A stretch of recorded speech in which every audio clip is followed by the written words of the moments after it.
This video is on base pairing and DNA replication. So these two really go together.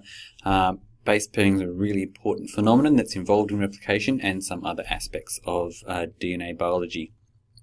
So in terms of our learning outcomes here, we really got to understand that these rules are universal across DNA. We're talking about DNA in bacteria, in other microorganisms, in plants, animals, fungi, all across the living world.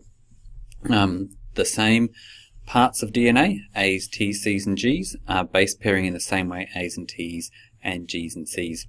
And this is very important in the process of DNA replication, which is called semiconservative, and we'll talk about why it's called that as well. And as we know, replication of DNA is really important, both in terms of cell division as organisms, multicellular organisms grow. They need to divide every cell, so a copy of DNA must go in every new daughter cell, but also between generations. With each new generation, whether that's in single-celled organisms or multicellular organisms, replication of DNA passes on that genetic information to the next generation.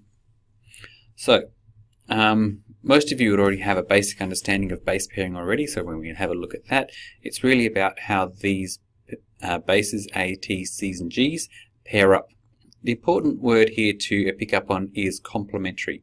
So complementary does not mean matching shape. So as we can see, the A and the T do not look very similar, and the C and the G don't either.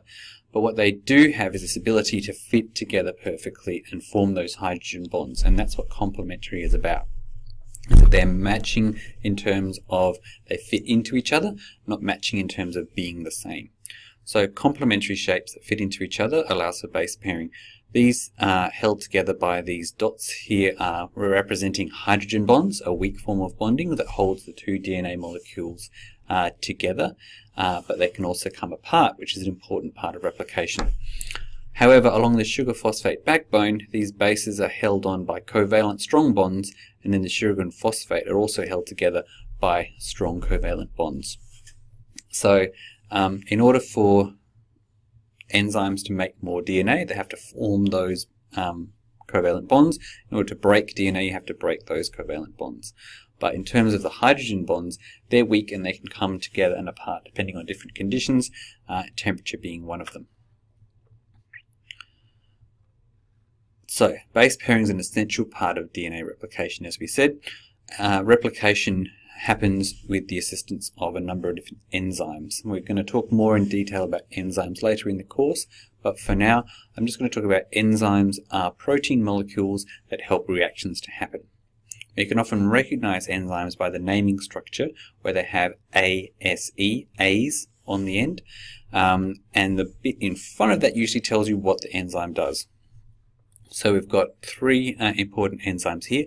DNA polymerase, so that name suggests it's an enzyme that helps make a DNA polymer.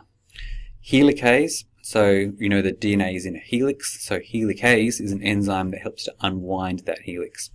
And DNA ligase is an enzyme that helps to join together or tie pieces of DNA. Just think of the ligase like ligature or ligaments in the body that tie together bones.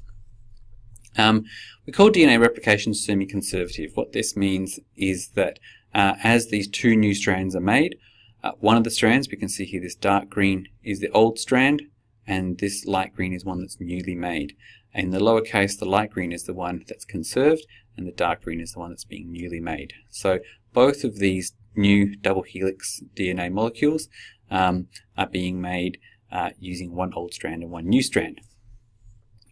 So replication is used whenever there's cell division. For eukaryotic organisms, this happens whenever cells undergo mitosis. Again, we'll talk about cell division later. Or in sex cells like sperm and eggs when they undergo meiosis.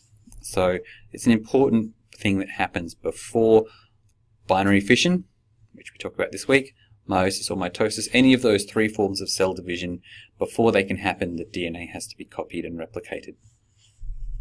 So here are those enzymes in action. Here's the helicase, unwinding the DNA. We've got two different RNA polymerases here that are extending that DNA or copying across from this template strand to make the new strand. and this one's copying down in this direction. Something that is important, and it's worth noting here because it's on the diagram, you don't need to know this in great detail though, is that because DNA is synthesized from 5' to 3', remember those directions on DNA, this leading strand, the DNA polymerase can just keep on adding bases here as the DNA unwinds. But because this one has to build in this direction, as it does so, it'll come to a stop here as it reaches that end. It'll have to flip back and then start copying this one, and flip back and start copying this one. So on what we call a lagging strand, the DNA is copied in segments. On the leading strand, it can be continually made. This is shown really well on some of these videos. The DNA packing and replication video there shows a 3D animation of the replication process. So there's a number of different videos here.